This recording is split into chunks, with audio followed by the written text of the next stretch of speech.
Hey, good morning, everybody. It's time for our weekly check-in. We call it Coffee with PC. That's because I always have my cup of coffee here in my FBC KL 50th anniversary branded mug. Yep, got some, what am I drinking? I'm drinking Gallant Roast from that J. Brooks Coffee Roaster in Memphis. The one last week didn't like, but this has always been one of my favorites. It was actually sent to me, I don't know if you remember me saying this before, but out of the blue by somebody I think who watched this Coffee with PC chat and said, hey, try this one. And I've really enjoyed it. And so I've ordered it several times and I am enjoying the last of this bag of coffee beans we bought. Of course, you got to buy the beans and grind them fresh every morning to make that best coffee. So I'm going to enjoy my coffee as the rest of the morning goes on. Hope your morning is going well.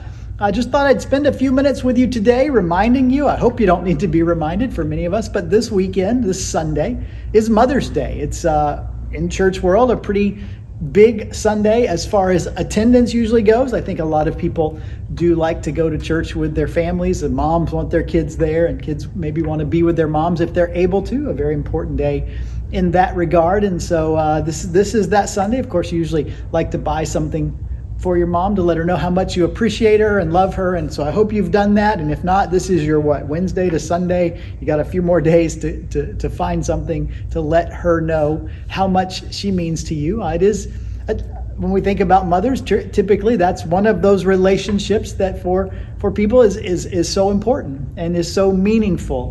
The connection to our mothers, what they mean to us. I don't know if it's the best word, but the word that comes to my mind when I think about motherhood in general and being a mother is the word nurturing. I mean, that's kind of at the heart of what mothers do.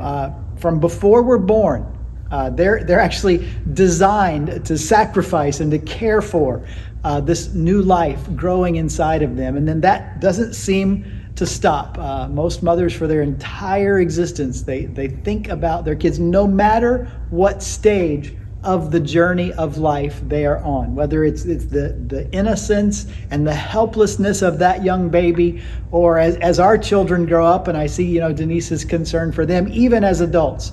You just moms never lose that sense of loving their kids and worrying about them and all that goes with it. And so I guess that's why one of the days of the year we set aside for Mother's Day. I was just kind of digging through. I'm not really going to preach on Mother's Day per se on Sunday. We'll continue in our series of Acts, but I was kind of looking at some scriptures in regard to mothers and noticed that, the image, maybe that nurturing side of motherhood shows up in various ways in the scriptures. And in fact, it's one that is an image that God kind of uses about his care for us. He says in the book of Isaiah a couple of times, Isaiah 49, can a mother forget the baby at her breast and have no compassion on the child she has born? He says, even if she does, God says, I will not forget you, speaking through the prophet to his people, Israel. A little bit later in Isaiah 66, Isaiah has another verse that kind of has that idea. As a mother comforts her child, God says, so I will comfort you. God speaking to his people, that nurturing, that care that he exhibits in that way, and using the picture of motherhood to show that example. In fact, Paul, one of the people that we've talked about in the book of Acts, was a church planter. Maybe we'd call him that today. When he went to different cities, he traveled all over on those missionary journeys. We've looked at the first one so far. He'll have two more detailed out in the book of Acts. But as he went, he would start churches and he would often write back. In fact, a lot of the New Testament is Paul writing letters back to those churches that he had a part in founding and seeing established. And to the church in Thessalonica in 1 Thessalonians chapter 2, he says, as a mother cares for her children, so we cared for you. He picks up that picture that we see even of God saying how he cares for and comforts and can't forget his people and his children. So Paul felt that same nurturing, that same compassion, that same desire for those churches that he had such an important hand in getting started.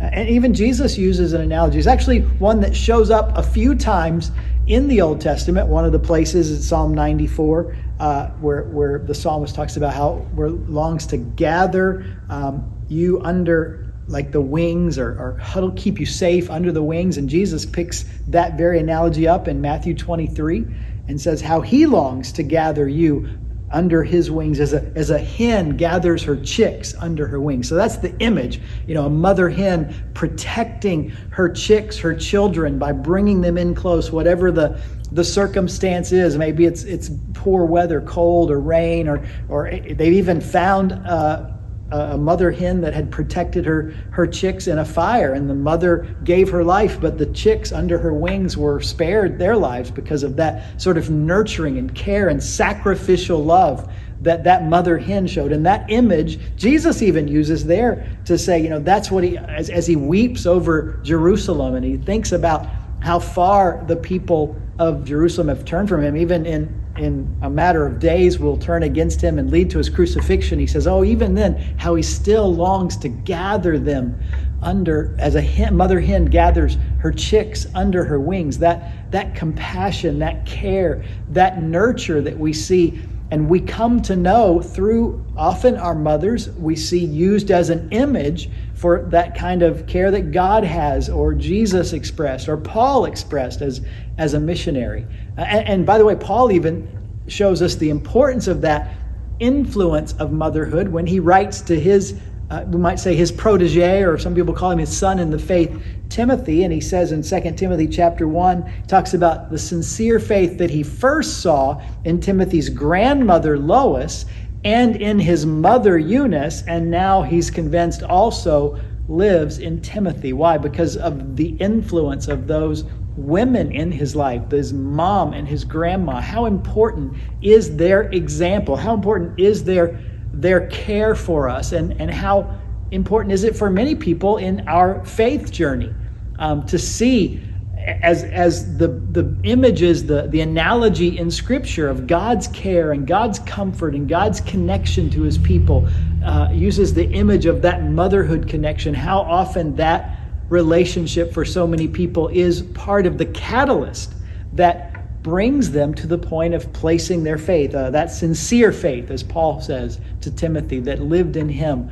growing out of that, not just the nurturing care, but the same kind of faith that motivated his mother and his grandmother to care for him. So this Mother's Day, I'm sure you'll want to express to those who have had a part. Maybe certainly that could be your mother, your mom, but there may be others who have had a key part in your growth in faith, that have kind of poured into your life and maybe modeled, as parents often do, character and faith for us, but certainly taught, as parents are called to do, character and faith to us. One of the reasons we honor parents, mothers, and then in about another month, fathers, is because of that great contribution that they make. So I hope this week you'll think of a way that you can let your mom know you're thinking about her and that you love her. And for some, it might be in person, and for others, well, I won't be with my mom this weekend. She lives in Central Florida, won't be able to see her, but certainly want to let her know, and we'll talk to her and express some of those things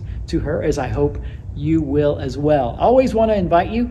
As I said, we'll celebrate worship this week. We will honor our mothers. We have a little gift for those who are here this Sunday in service. I did mention that the sermon won't be particularly geared around mothers or motherhood. We've been walking through the book of Acts, and we're going to kind of continue that. We'll take a few minutes in our service to recognize the importance of our moms. Of course, we have a full slate of stuff. I want to mention as well, tomorrow is a very important day. Thursday, May 5th, is the National Day of Prayer.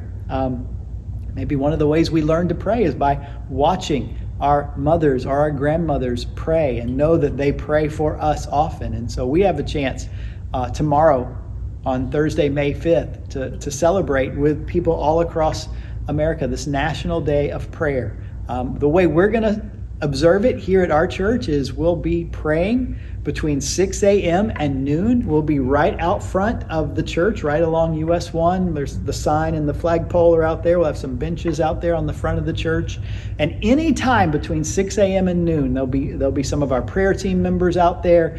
And we would invite you, if you want to stop by and spend a few minutes praying. We'll have some prayer points. The prayer team has put together some prayer cards to direct some thoughts about prayer, about some of the key items, certainly our country, our military, families, all the different aspects of society. We'll have some bullet points for you to pray through if you'd like to join us. Again, you don't have to stay for an hour. You don't have to stay for 6 hours. You can come for just a few minutes. But if you get a chance, we'd love to have you come by. If you're in town here in Key Largo, right out front, right along US 1, we'll be out there praying together as we celebrate the National Day of Prayer. So a few heads up, I guess you could say, in addition to a few brief thoughts on what the scriptures show is the value of that motherhood example and the image of motherhood that reminds us of God's care for us.